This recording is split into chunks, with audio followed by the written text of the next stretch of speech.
Down the Lens Podcast. Down the Lens Podcast. Down the Lens Podcast. Hello. Quickly, gents, what are you doing for Christmas? I'm Indian. Okay. Aiden. Right, seems I'm dressed as Santa. I've got you all a little present. Santa's sack. Okay. Which is actually just a blue carrier bag for those audio listeners. There's one for you. Thank there you. we are. There's one for you because you all forgot your Christmas jumpers. Thank you very much. And then finally, for the audio listeners, these are just a nice little headpiece, I guess. Oh my God. Love it. I love it. Thank you, Cole.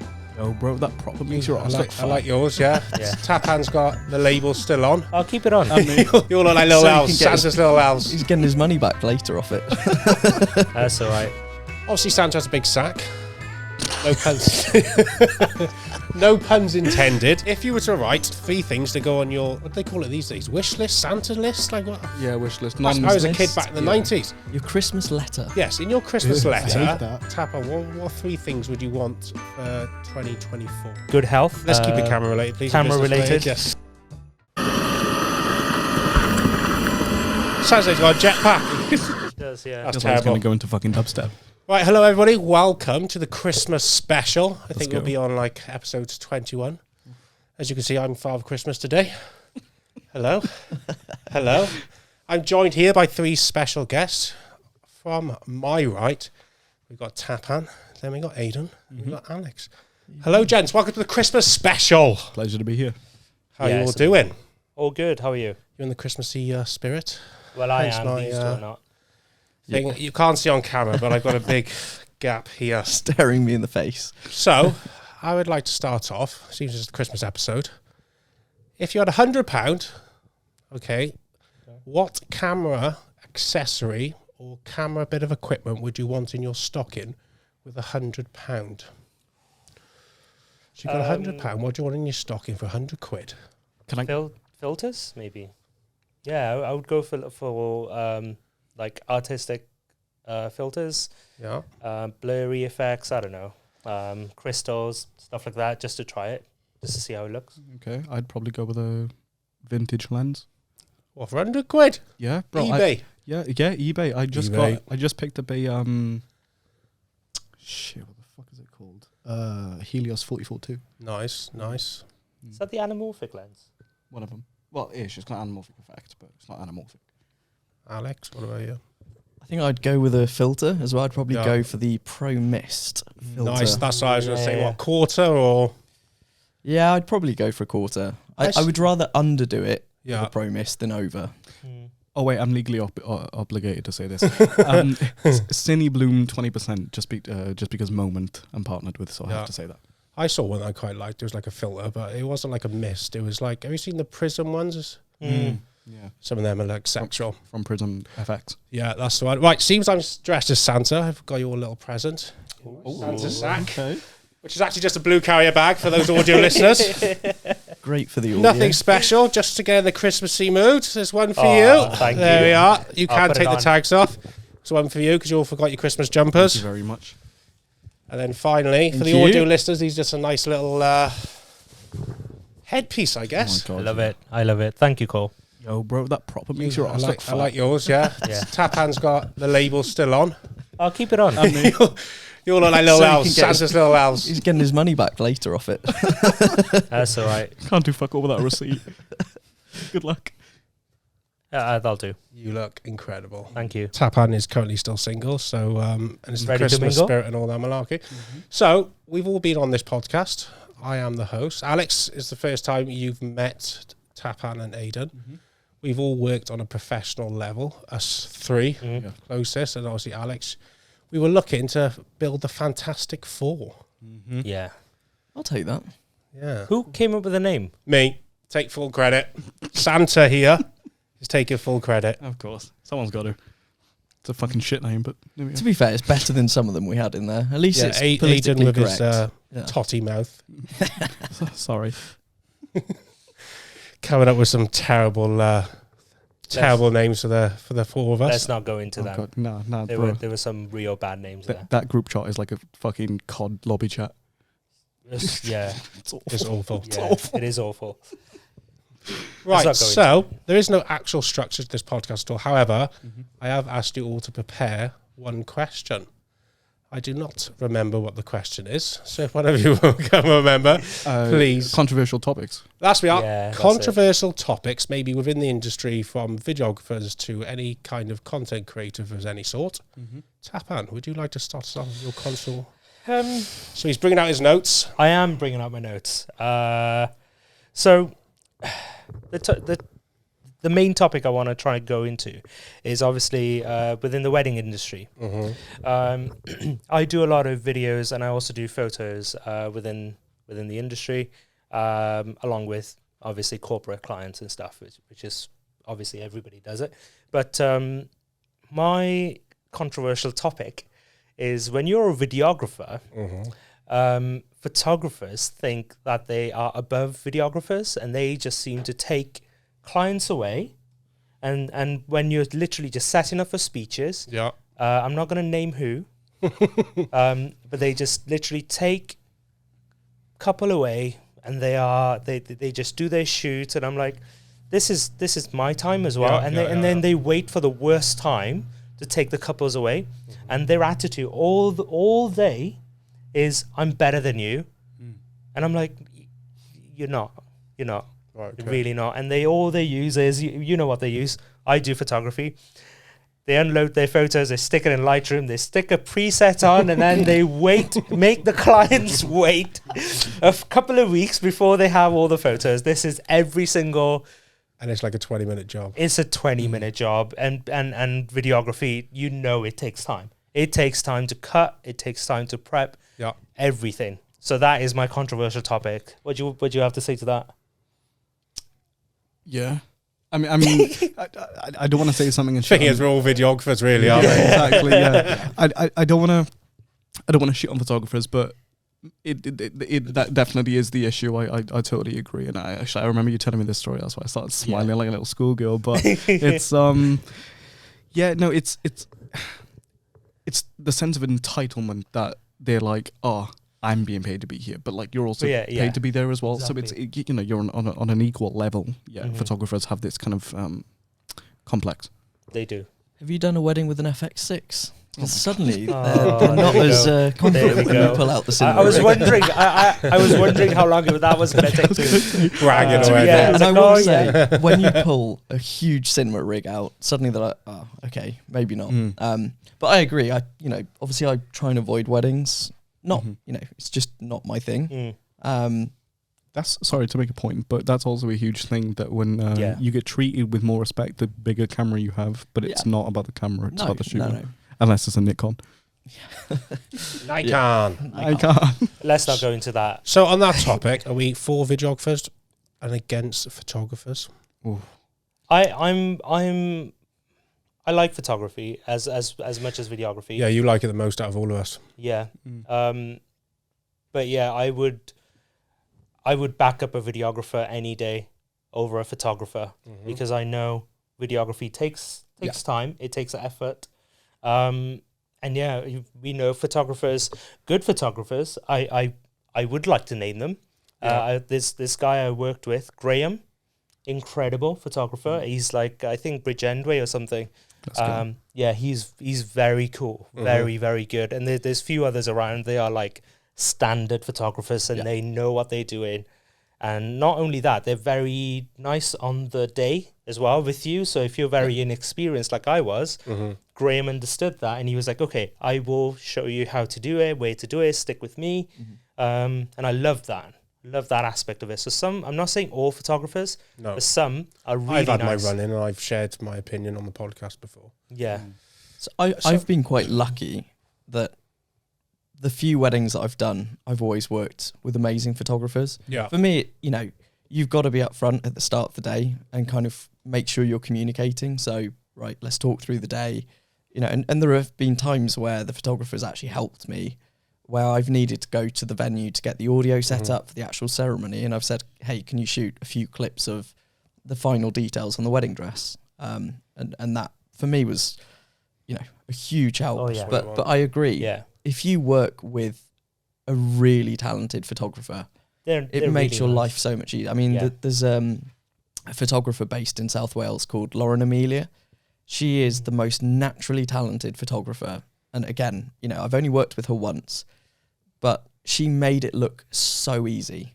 Seriously, she just one camera, you know, blipping about, taking a few snaps, and then whilst all the guests are having their kind of wedding breakfast, she's pretty much done with her edits on 10, 15 shots, and these are like magazine-worthy shots, and just made it look so easy. But because she was so talented, the footage I got from that wedding, so I can say their name, is with a wedding couple called Reese and Shannon. Oh, yeah. And the footage I got from that wedding was unbelievable. Obviously, having a great couple helped, but having that photographer there that knew what she was doing made my life so much easier. So, you know, I do think that the editing or post-production side is significantly more complex. Oh, yeah. The stakes are higher on the day. You know, you're not just focusing on aperture and lighting. You're focusing on aperture, lighting, audio, shutter speed. Do I shoot slow-mo? Do I shoot standard 24 FPS? You're also dealing with the photographer's fucking flash as well. Yeah. Which is another issue that I ruins made. it, bro. Absolutely ruins it. Right, first topic covered. On to Aiden. So I think the Super 35 APS-C sensors are better than full frame. Who wants to take the reins? Who wants to fucking argue? I'll argue with you. Okay. Right. So Let's have it, bet. let's go. Why do you think they're better? No, I don't think. Number of reasons, obviously. Okay, give me one. Okay, so let's say you're using a smaller lens, on the sensor. You don't need such a bigger lens. Yes, that's a positive thing for a smaller. Clarify that for me. So did you say Super 35? Yeah, Super 35 / APS-C. APS-C, yeah. It's better than full frame. It's not better than full frame. Do you know how many Hollywood films and movies and TV shows are shot on Super 35 compared to full frame? 99.4%. Yeah, great. That's not amazing. that's not an actual. Yeah, amazing. Statistics, Can I but- fact check that, please? Yeah, no, but dumped. Hang on, I'm going to Google that now. No. But you know,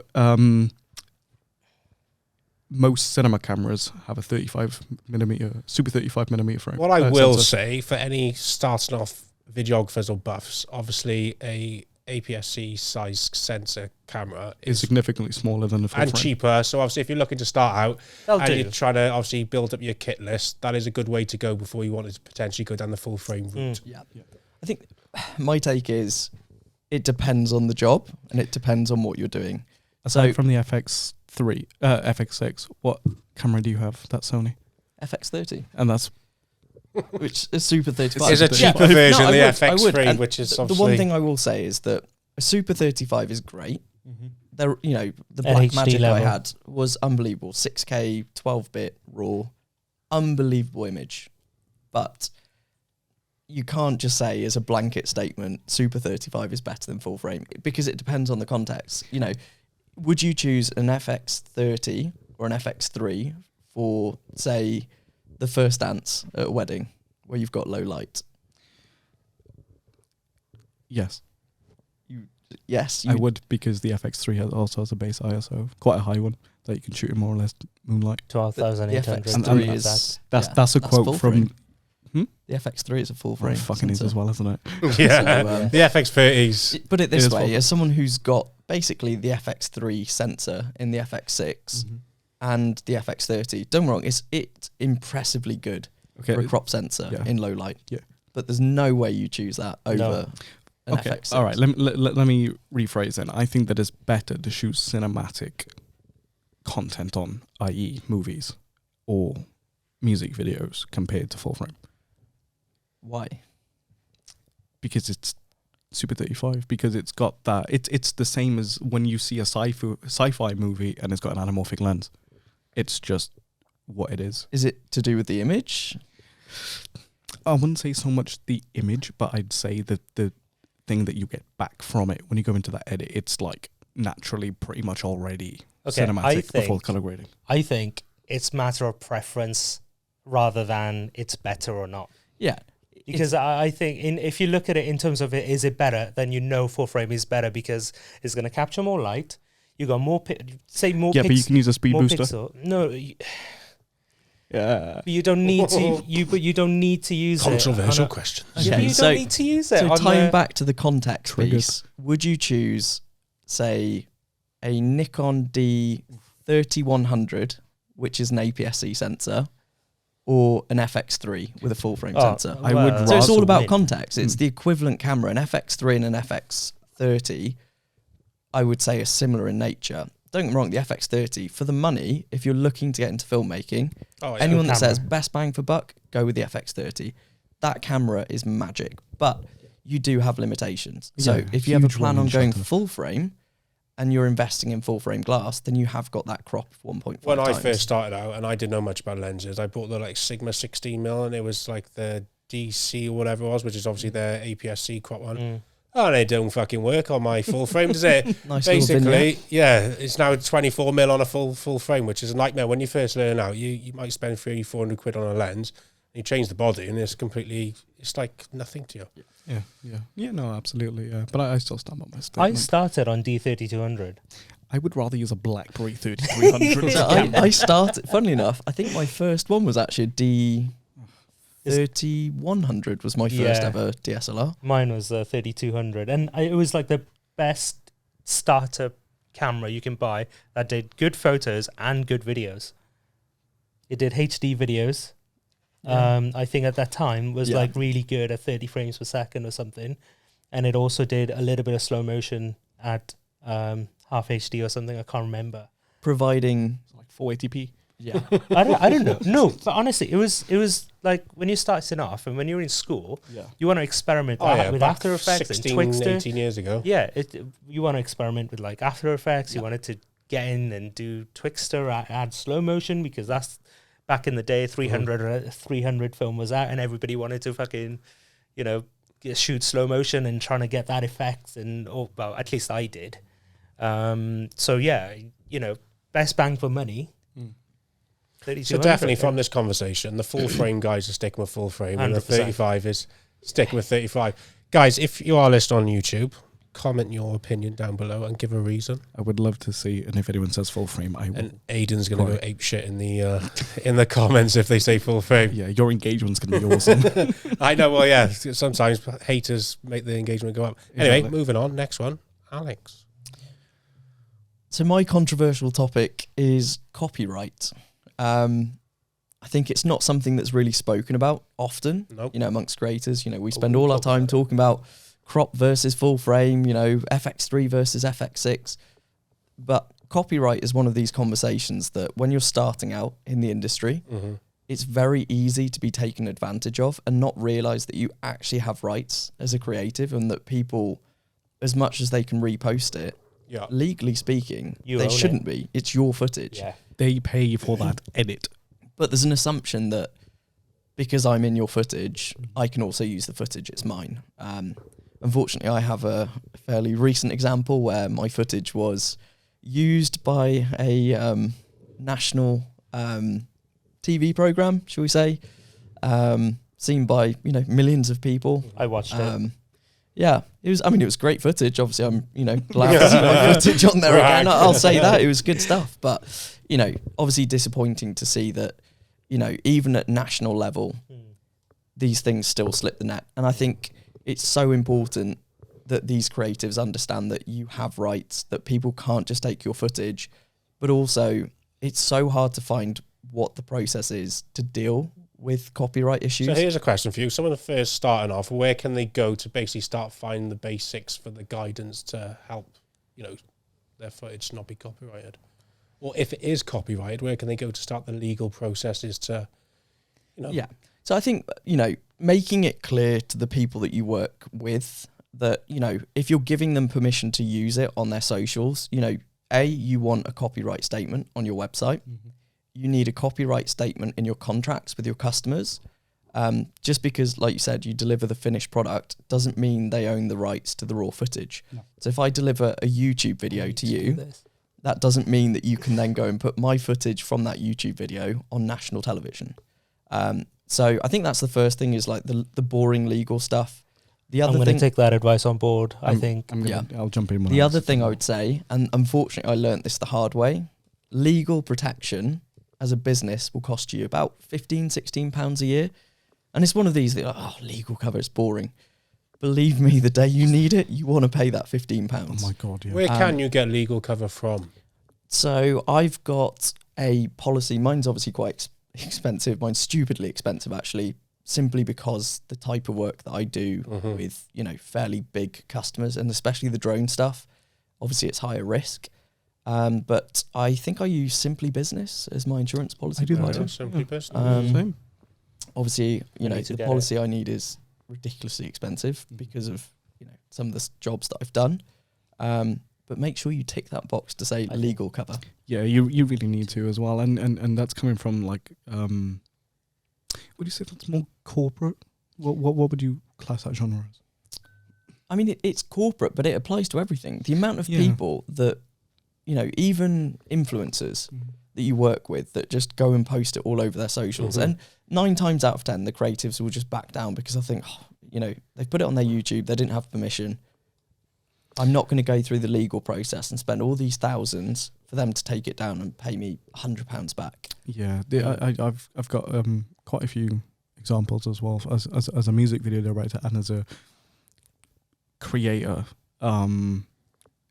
Where my most recent kind of brush with copyright is intellectual property theft, where I conceptualized a documentary, and the guy went with a different director, complete with my ideas, same title, same concept, shit like that, and I copyrighted it like actually after the fact, because after he filmed it and stuff like that, couldn't post it, couldn't work with TV or anything like that. But music video wise, I had an artist that I was working with, and they wanted to see the clips, the raw footage to kind of like pick what shots they wanted. Yeah. And I was like, oh yeah, sure. I was naive and shit like that, you know. So I sent over the footage. She re-edited the music video and posted it. Wow. Yeah. I remember that. Yeah. Oh my God. Can I say the name? No. Okay.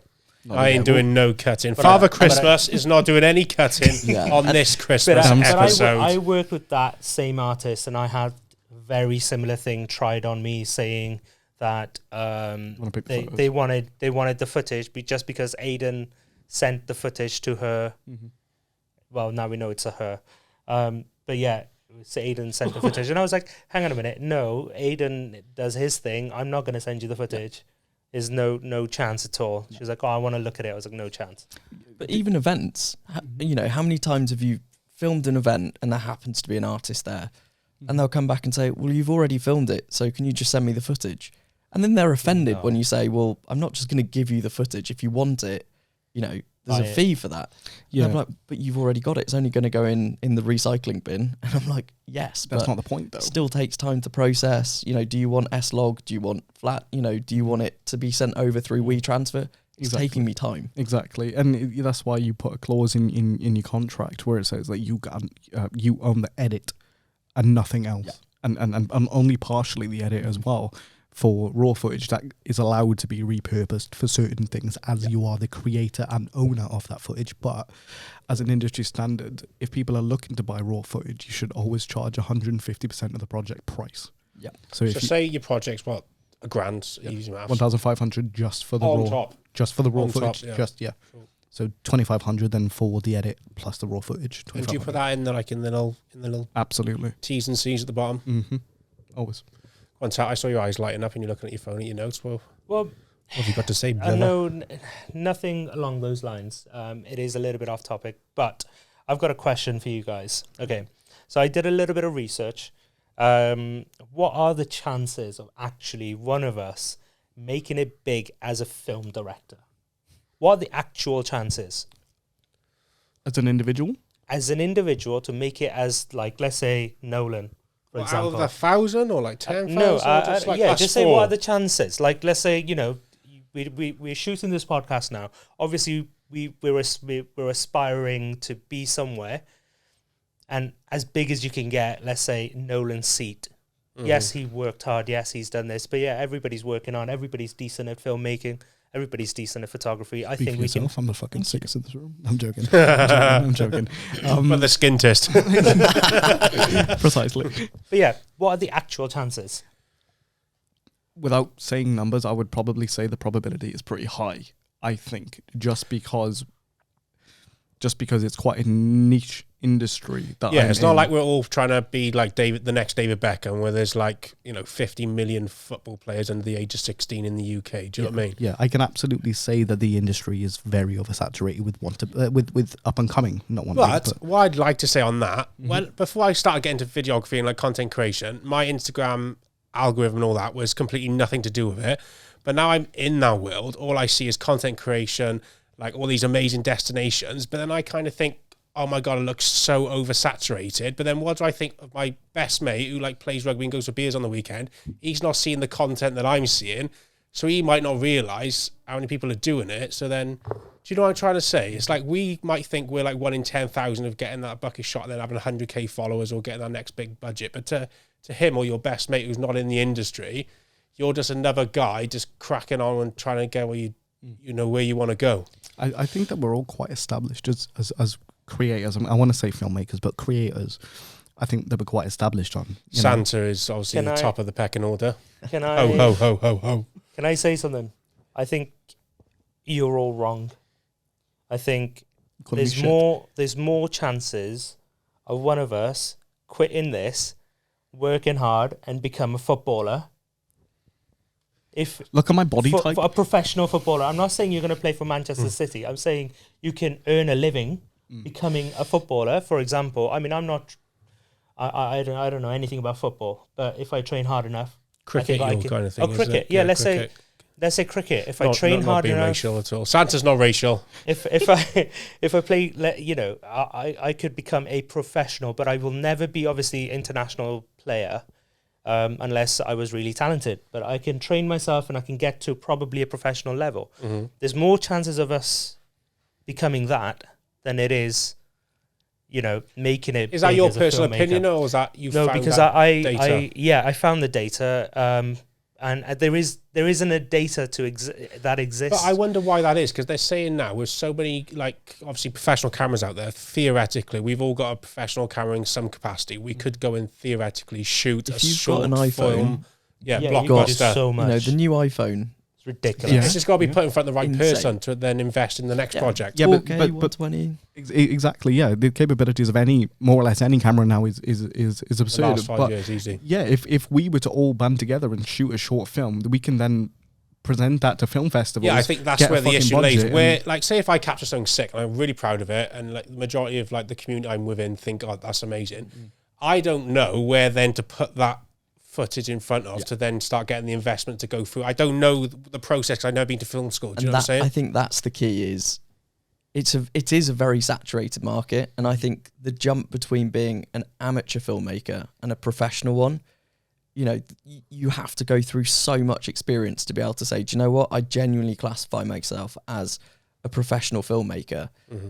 I guess again, it comes back to what do you define as being successful? If you want to be a Hollywood filmmaker, the chances are probably very slim, and I would agree it's very hard to get into that.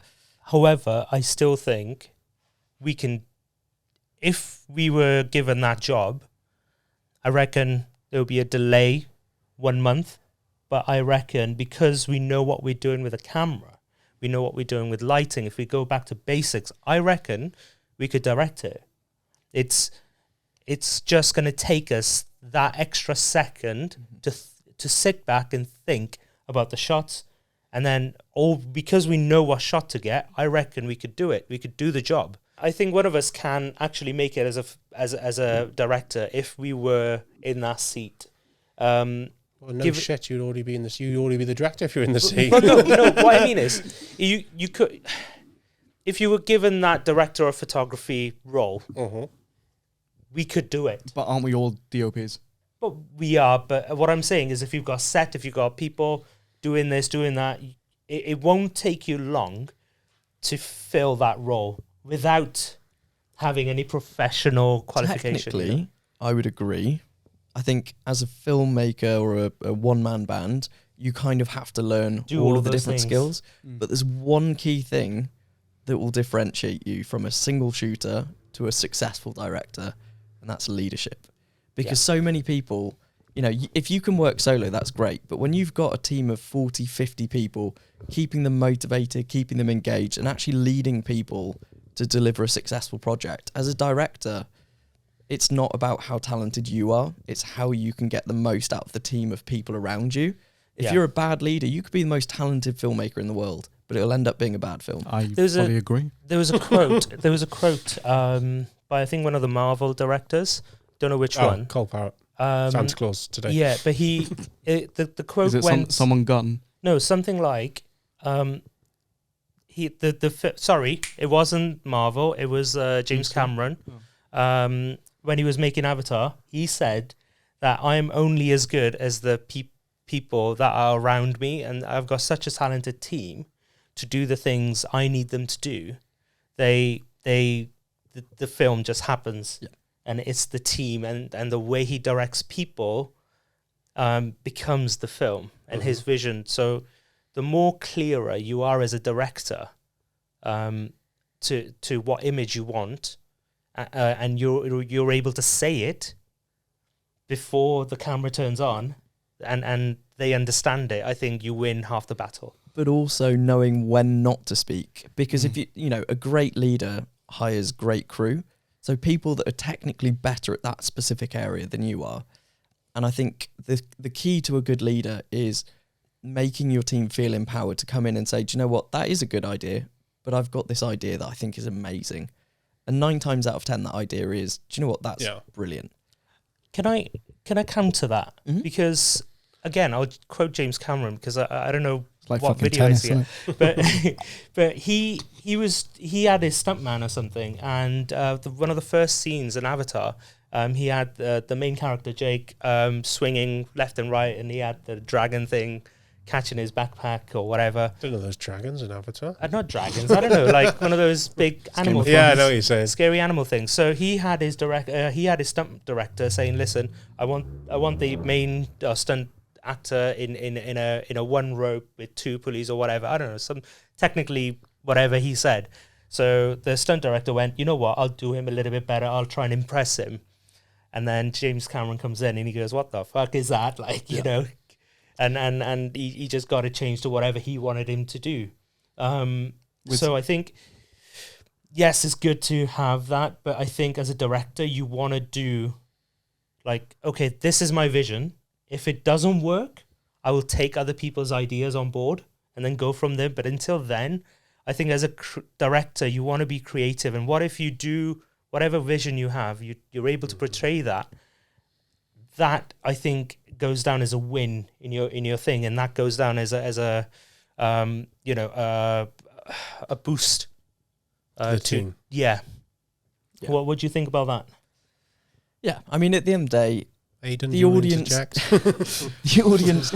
don't care about that. You know, the audience don't see the actual directing of the film in the cinema. They see the finished product. So at the end of the day, a good leader will admit when, do you know what, my idea isn't the best, but that's fine. As long as the finished product is engaging, it's cinematic, it's achieved everything we want it to, who cares whose idea it is? You know, it's about the finished product. So I think a good leader knows when to admit that, do you know what, this is a better idea. And I think the other thing that I wanted to touch on with that point about the key to being a successful director, for me, one of my favourite expressions in life is your network is your net worth. Yeah. You could be the best director in the world, but if you've got a bad network, it doesn't matter. You're never going to go anywhere. See, you've got really nice sayings like that, and one of my sayings is shoot first, safety second. Well, that's everyone, I think. But hang on, is your Instagram full of motivational quotes? It's not. No. Just Is that just me? I just save them for the likes of yourself. I love wisdom. But, yeah, I mean, see, my Instagram Explore page is just porn. Bro, I'll show you. That's why I blocked you. No, yours is the BTS of the porn shoot being filmed, as you can see with the cameras. I can Keita, are you watching this? Peter. Hey, babe, it's not me, I promise. Bro, it's dead. That's just porn. Oh, right, yeah. That's your algorithm, that is. No I comment. know what you've been searching in your cookies. Oh, yeah. Yeah.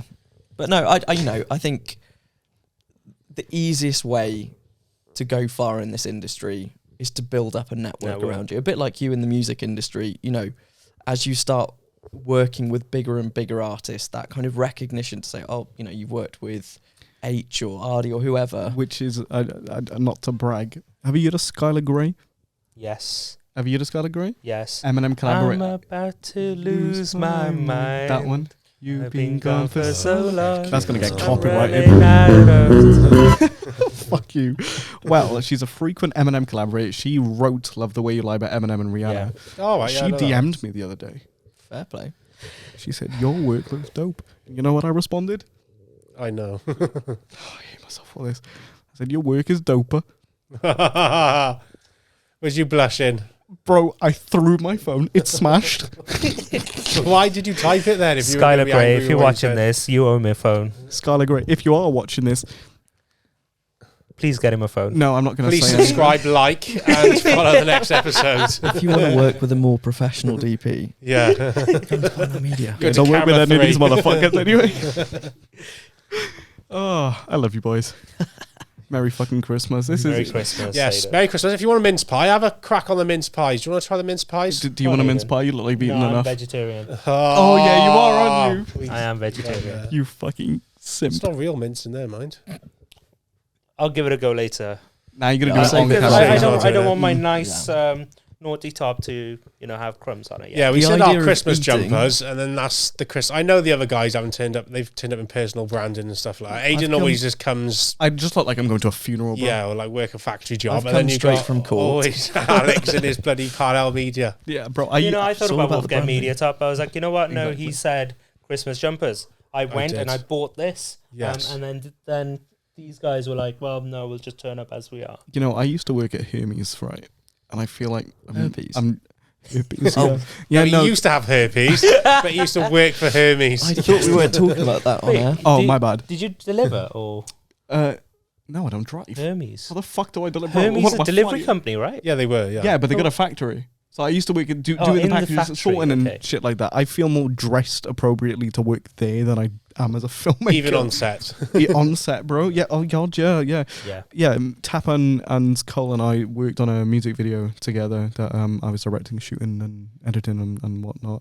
So Everything. That was a All fun credits. experience. So that goes Goes back to to what Aiden. you said about network and have the networking around you. The whole reason I set this podcast, well, it's nice to see this. The reason I set this podcast, all us three have come together. I've Yeah. worked with other people as well, and eventually I'd like to set up like a small community within South Wales, and obviously this is the beginnings of it. Whether it becomes of anything, but Yeah. now you know Aiden and vice versa, and like if there's anything that you might need I've got specifically awfully to sweaty music, hands.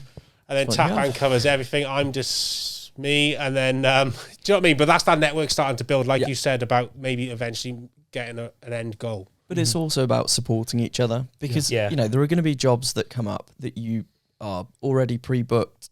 And I would rather refer that on to someone else in my network. Oh to yeah, say, so I done a Tapan. I needed know, headshots and a photographer. Yeah. I was like, if the budget's there, Tapan, do you want to do this gig for me? He's like, yeah, Yeah. come along. Yeah, and you've done that for me as well, right? I've given you a job because I was too busy for one. You give me like a charity one. The shoot itself was amazing. So I really got something from it because I used to coach. What was the gig? So it's like special needs children doing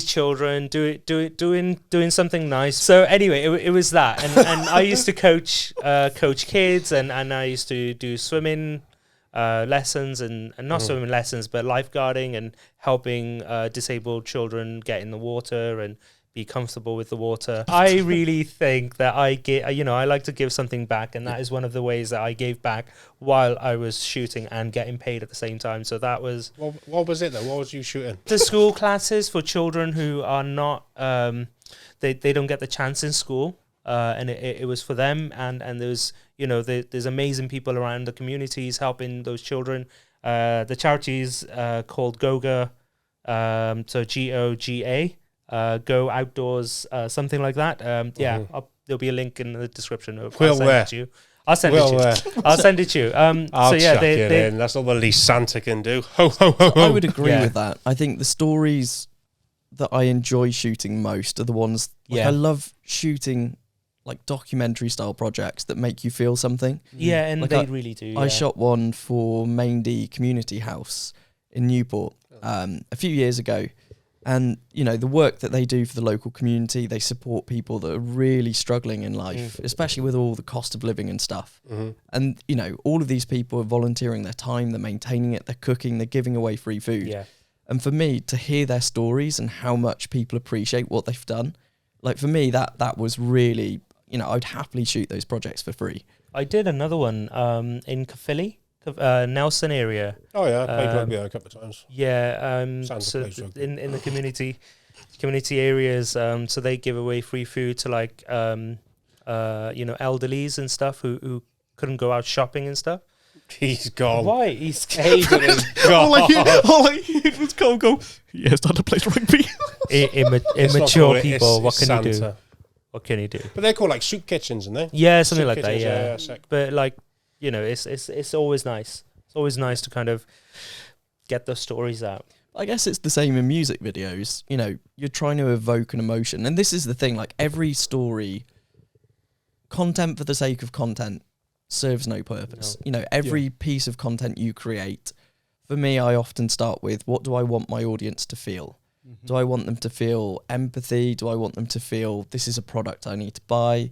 You know, emotion is one of the best ways to either sell a product or to convince people to take an action after it. Yeah. And that's a hard skill in filmmaking. Thank you very much, first of all. And I agree, but I also think that some records just don't need an emotion to it, where you can tell a story without it being like an emotional or any kind of positive emotion, I guess, or negative. You could just tell a visual story that would somewhat complement the song. Yeah, but I guess Does in Santa your have any other industry- gifts for us?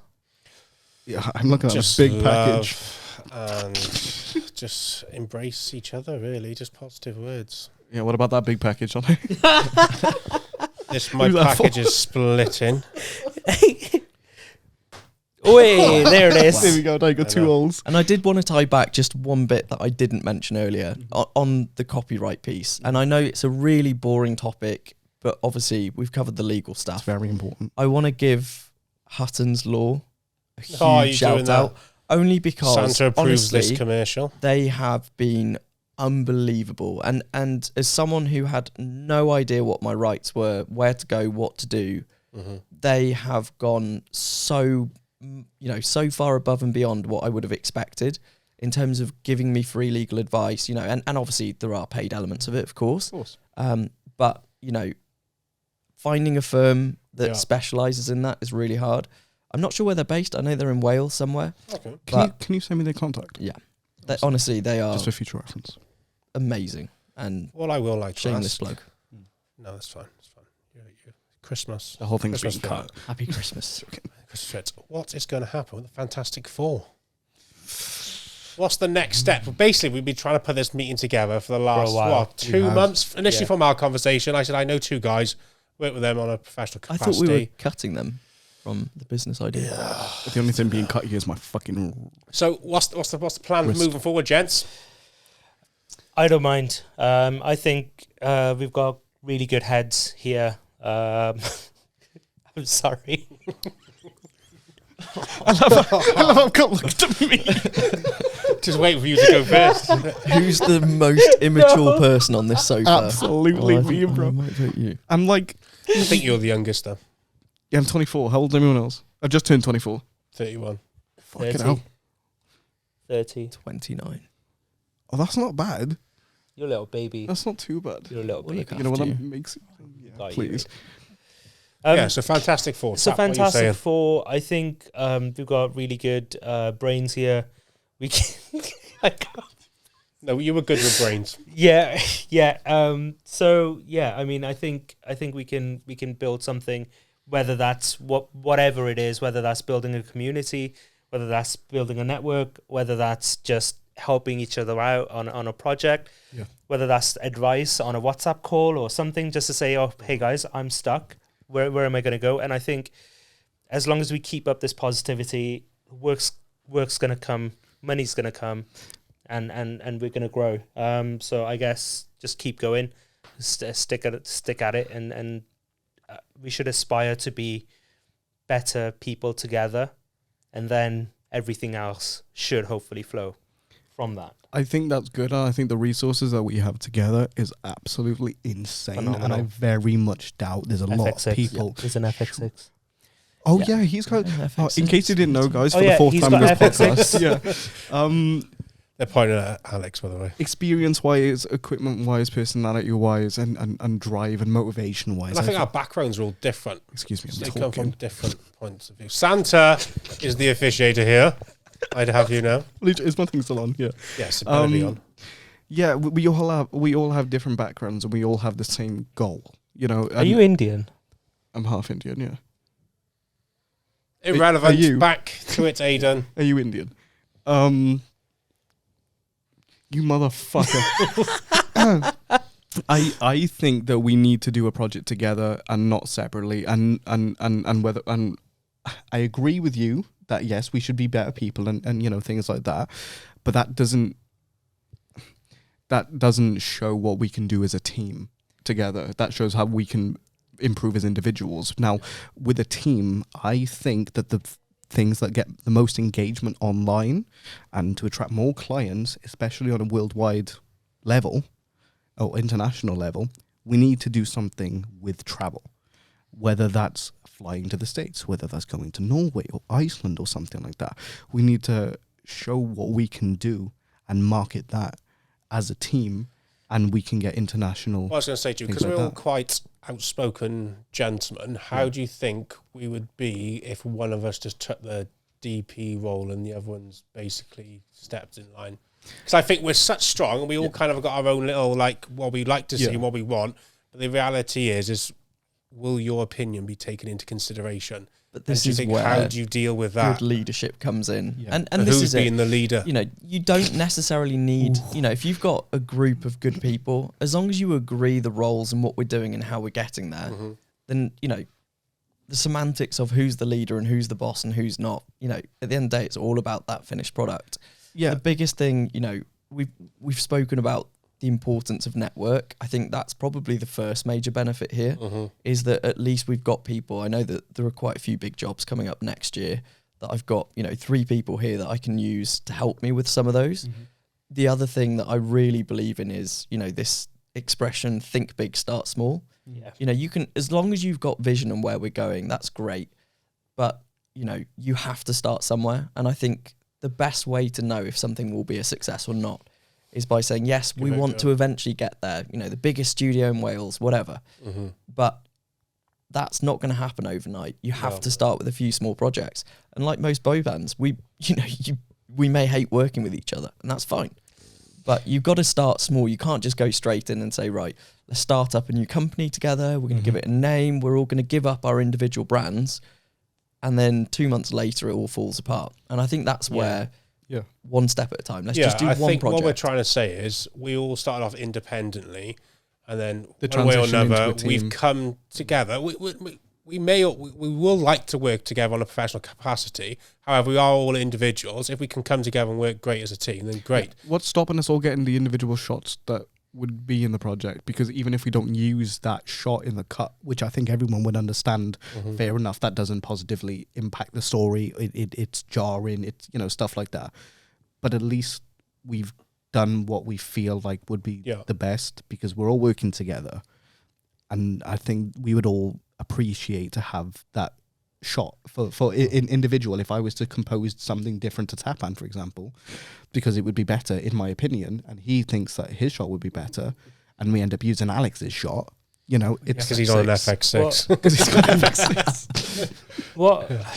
What I've got to say to that is, for example, we should.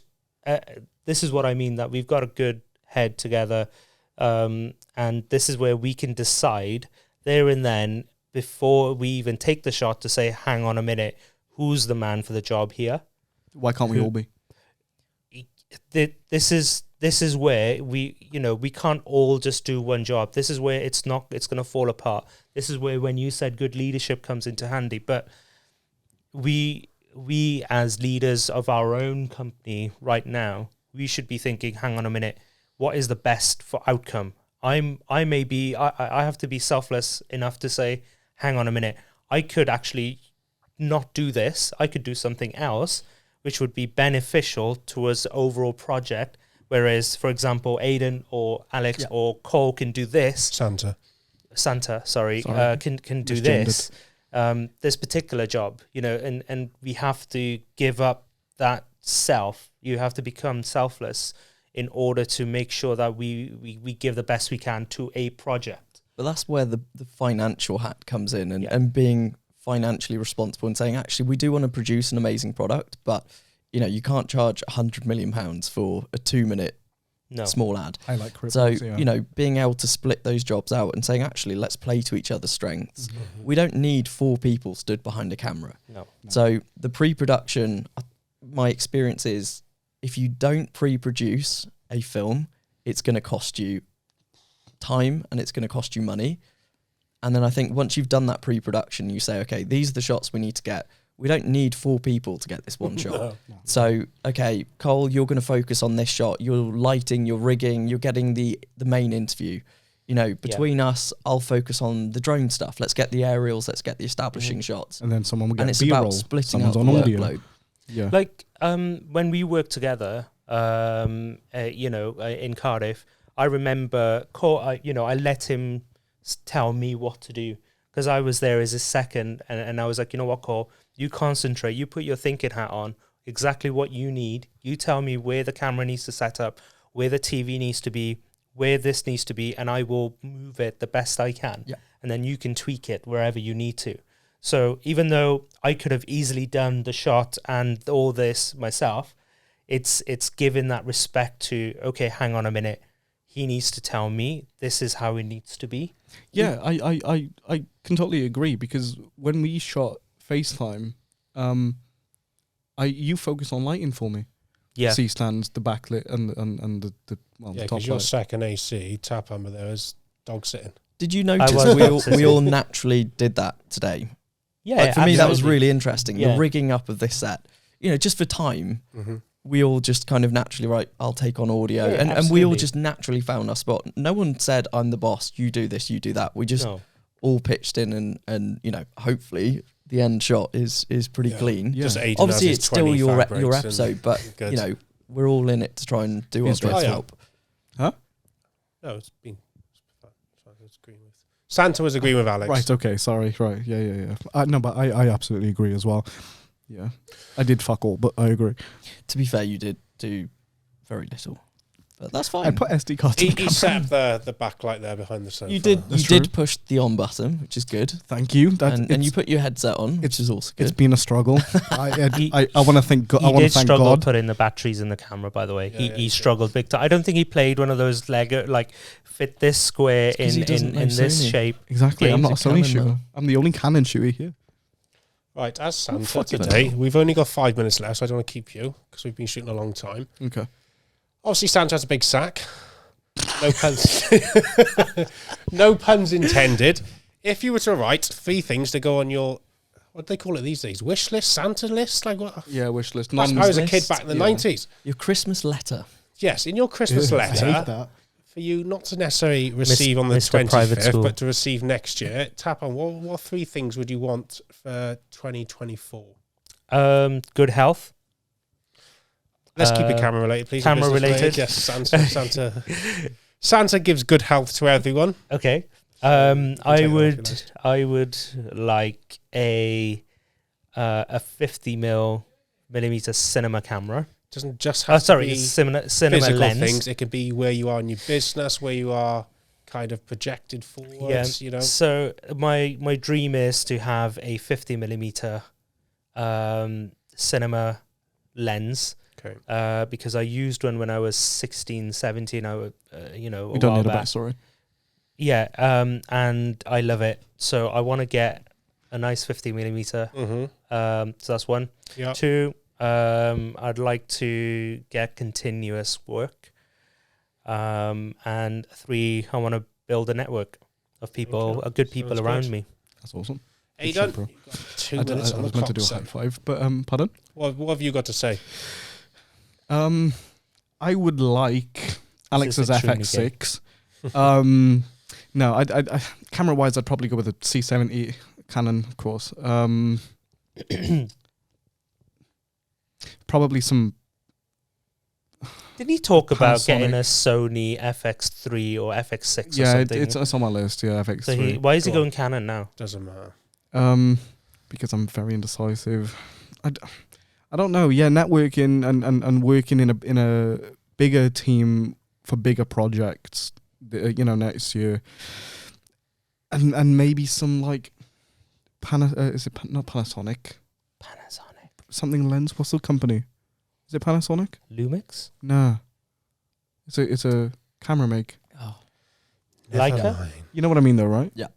I can't think of the name though. No. Very Leica, expensive is it glass. Leica? Don't know. Yeah, very Very expensive expensive cinema glass. Yeah, I don't know. Yeah, I'd probably have to go with more Sam cinema will lenses. try his Panavision. hardest. Is it Sam will try his Panavision? hardest. Alex, what are you after? So mine would be number one, continue to grow my network. For me, I never want to be in a position where I have to say no to a client. And even if that means that I'm not financially gaining from it, I want to be able to say, hey, I can pick up a phone and someone will take that job, which, helps my business grow. I think the second thing would be hopefully for the business to continue kind of heading in the direction that it is. And the third would be I'd like a few more really successful client stories, things that projects that we've worked on where we've made massive revenue for the client. Like for me, that's my ultimate buzz.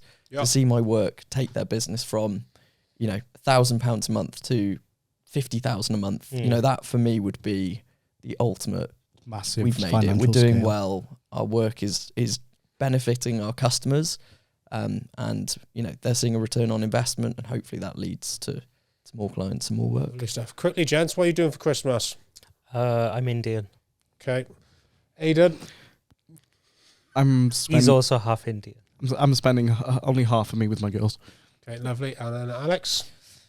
Typical family Christmas, probably eating too much, drinking too much, switching off. What is Santa lovely doing for stuff. Christmas? Say that? Sorry, I don't know why I looked at you. Santa is filling his is filling his sack, and he's going to deliver lots of presents around the world to all the young creators out there. Fuck Just yeah. like Is that say- for your holy trousers? That is very true. FX6 is all round. I'd just like to say Yeah. thank you, gents, for coming on. It's been the Christmas special It has you- been. with It's been Tapan, amazing. Aiden, and Alex. Make sure you like, Have a share, mince pie subscribe. out on the way. Don't drink too much whiskey over Christmas, and have a good one. Thank you. Let's go. Jingle bells all the way. Nice to meet you, lads. Cheers. Well, Thank that's you.